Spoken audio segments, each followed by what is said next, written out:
झोपड़ी के जैसा दिख रहा है। एक्चुअली ये ग्रामीणों के आंदोलन का महत्वपूर्ण पार्ट था। अगर आप जिस जगह रहते हैं वहाँ सड़क, नाली, पुल, पुलिया बने तो आप उसका विरोध क्यों करेंगे? तो यही वो जगह है, यही वो केंद्र था।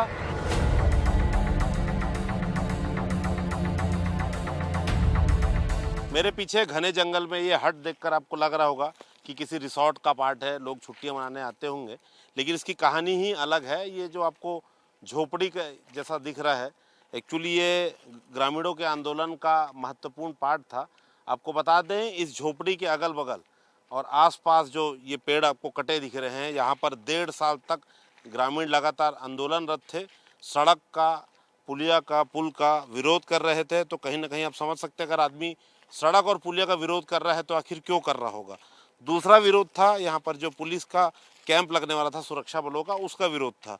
तो आप समझ सकते हैं कि इसके पीछे किसका हाथ होगा, क्योंकि अगर आप जिस जगह रहते हैं वहाँ सड़क, नाली, पुल, पुलिया बने तो आप उसका विरोध क्यों करेंगे?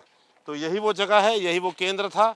यहाँ पर 1.5 साल तक सैकड़ों जो है ग्रामीण थे, झोपड़ी बना के यही रहते थे। तभी यहाँ पर पेड़ जो है कटे हुए, बना बहुत शानदार है।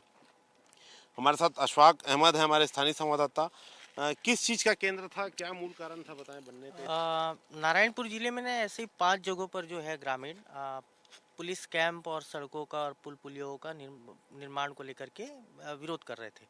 तो ये विरोध प्रदर्शन जो ना काफी लंबे समय से चला। वैसे ही एक जगह है तोया विरोध मेटा। प्रदर्शन कर रहे थे, मतलब सड़क पुलिया का? हाँ, तो मतलब सीधी सी बात है, नक्सली करवा रहे होंगे। पीछे का सिनारियो तो वही था, क्योंकि दबाव अंदर की माओवादी संगठनों का ही रहता है। तो उन लोगों ने बकायदा गांव-गांव के हिसाब से ग्रामीणों को भेजा था, और जो नहीं जा रहा है उसके पीछे दांड भी रखा था माओवादियों ने। तो उस दांड से बचने के लिए वो सारे ग्रामीण जो है, उनकी बसावट यहाँ पे एक गाँव नुमा हो गई थी। और ये कौन सा गाँव है? ये तोया मेटा है। और इसके जस्ट पहले आका बेड़ा कैंप हम लोगों ने क्रॉस किया है, जो काफ़ी पहले बना था।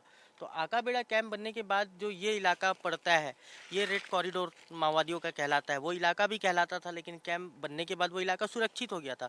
तो अपने अस्तित्व को बचाने के लिए माओवादी संगठनों की ये नई लड़ाई थी कि ग्रामीणों को आप आगे करो और ग्रामीणों के द्वारा उन चीज़ों का विरोध करवाओ। तो उसमें ग्रामीणों ने अपनी मांगे रखी थी, कैंप का विरोध रखा था।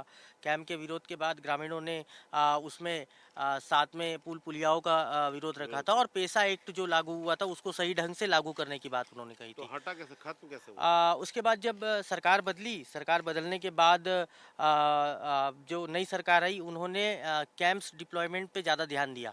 तो 13 कैंप नारायणपुर में सैंक्शन हुए और टारगेट मिला कि आपको किसी भी हालत में इन इलाकों में कैंप डालना है, सड़कें बनानी है।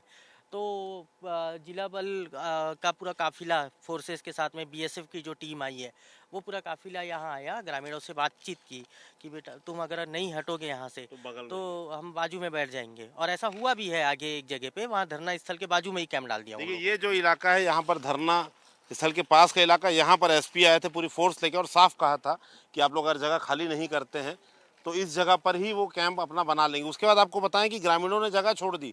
उसके बाद इसके आसपास की जो सड़कें हैं वहाँ पर आईडीज लगा दी गई थी कि यहाँ पर कैंप सुरक्षा बलों का डलने वाला है। तो काफ़ी दिनों तक आईडी को निकाला भी गया, मतलब आम लोगों के लिए, हमारे आपके लिए भी ये खतरनाक हो चुका था रास्ता। तो कई जगह से आईडीज हटा दी गई हैं, कुछ हद तक सुरक्षित भी है। तो IBC 24 की टीम लगातार कवरेज के लिए चुनावी दौरे में गुजर रही है। तो हमने ज़रूरी समझा कि आपको ऐसी तस्वीरें दिखाई जो दिखने में सुंदर दिखती हैं, लेकिन उसके पीछे कुछ और खूनी कहानी रहती है। तो लगातार आपको अपडेट हम देते रहेंगे। अगर आप डिजिटल प्लेटफॉर्म में हमारी खबरें देख रहे हैं तो कृपया सब्सक्राइब करें और शेयर करें। कैमरामैन नज़ीर खान के साथ संदीप शुक्ला, तोया मेटा से।